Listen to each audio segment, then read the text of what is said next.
There was a time when alchemy was the highest science, a fusion of matter, energy, and spirit. It was never about lead into gold. That was the outer mystery, a cipher for the deeper work. The true goal was transformation of self, of substance, of society. It was about turning vibration into form, energy into mass, intent into reality. And gold was the end and the beginning, not because it was rare, but because it was pure. It conducted not just electricity, but consciousness. It was incorruptible, reflective, alive. The philosopher's stone wasn't a rock. It was a state, a tuning of the body, the temple, and the field into perfect resonance. The ancient temples practiced this. Rituals were not superstition.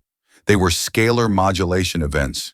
The voice, the incense, the gold, all acted together to shape field dynamics, to open portals of transformation within and without. This was the economy of the sacred. But then came the fracture. Rome burned the temples, and in their place, they built vaults. Alchemy was torn in two. On one side, spirit, sealed off in religion. On the other, matter, stripped into commerce. The mystery schools were buried, the field equation forgotten, but the formula didn't die. It was inverted. Where once energy created value, now debt created illusion. Where once gold amplified the will, now it was hoarded, hidden, held in vaults under lock and spell.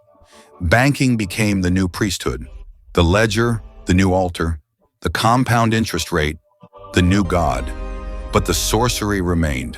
You see, modern money is not minted, it's manifested. A banker types numbers into a screen, and from nothing, debt is born. Just like the alchemist once whispered a word into gold, and from it, the field responded. This is financial alchemy, but it is a dark mirror of the original science. Because when private banks create money, they create only the principal, not the interest, which means there is always more owed than exists. This is not an accident. It is a mechanism of eternal scarcity. It forces nations, families, entire civilizations to remain in vibration with lack, with panic, with fear. It is a scalar weapon, but made of numbers. Where the temple once harmonized human consciousness with cosmic order, the bank now injects disorder by design. Money became not a mirror of energy, but a tool to suppress it. And yet, the symbols remained. The central bank still uses the eye in the triangle. The obelisk still rises before the dome. The architecture of power still mimics the old temples, but without the tuning, without the resonance. They have the shell, but not the song. And the people? We forgot that money was never meant to enslave. It was meant to flow, like energy, like current, like the breath of life. This was the original currency. The temple system of old was based on flow, measured offerings, returned blessings, a balance of field. Today's system is based on hoarding and interest. Interest, a word that once meant attention. Now it means the price you pay to exist. But there are echoes still. Gold retains its charge. Some structures still vibrate. Some rituals still work. Because the old system was not destroyed. It was buried, encoded in glyph and myth, in stone and symbol, waiting. And deep within the alchemical code lies this truth, that all value is rooted in energy, and all energy responds to will. The Banksters inverted the ritual, but they did not create it. They only twisted it, from alignment into control. They turned the philosopher's stone into fiat, the sacred measure into market metrics, the resonance of soul into the frequency of debt. And yet, even now, we remember, in every exchange that honors life, in every act of generosity, in every heartbeat that says enough, there is an echo of the old song, the song of the temple, the real economy, the sacred flow. War is not only fought with guns, it is fought with ideas, and sometimes with forbidden science. When the Third Reich rose, it was not merely a political movement, it was an occult order with an appetite for the deepest secrets of the ancient world. In the hidden halls of the Ahnenerbe, their research arm for ancestral heritage, men in black uniforms pored over Sanskrit texts, Egyptian glyphs, and Sumerian tablets. They were looking for the keys to the old grid. They studied the pyramids of Giza. They traced ley lines across continents. They measured stone circles in Britain, and they asked the same question the ancients once did: how do you control the field itself? Because by the 1930s, Germany was already a center for advanced physics. Einstein had rewritten the map of space-time.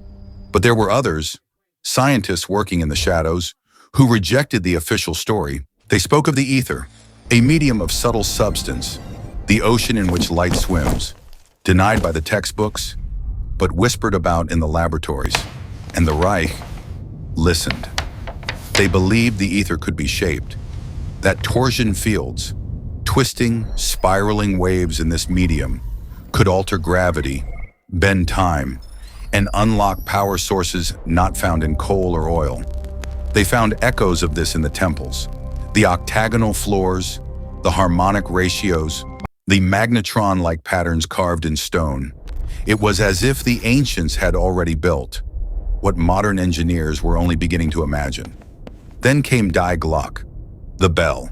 It was no ordinary machine. 2 counter-rotating drums, mercury-like plasma inside, run at terrifying speeds. Witnesses spoke of a violet glow, of a humming that sank into the bones, of plants withering nearby, and men aging decades in days. It was a scalar experiment, a torsion field generator, a temple made of steel. Some say it was an anti-gravity engine, others a time device.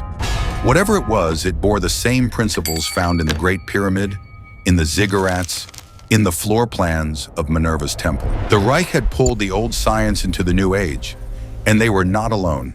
In secret conferences, bankers and industrialists from both sides of the Atlantic met to discuss terms, not for peace, but for technology. When the war ended, the ruins of Berlin were searched, not just for gold or art, but for equations. Operation Paperclip brought scientists westward. Soviet teams hauled others east, and the work continued in underground labs, in desert ranges, in places not marked on any map. The scalar research did not die. It simply changed uniforms. And soon, it began to appear in the architecture of power: particle accelerators, HARP arrays, satellite grids, buildings shaped to manipulate resonance, temples reborn in glass and steel. Because the Reich had proven something, that the ancients were not primitive. They were engineers, and their devices were not myths. They were blueprints. In the shadows, a quiet war began, not for land or oil, but for the medium itself, for the ether, for the field in which reality unfolds. And those who control it, control everything.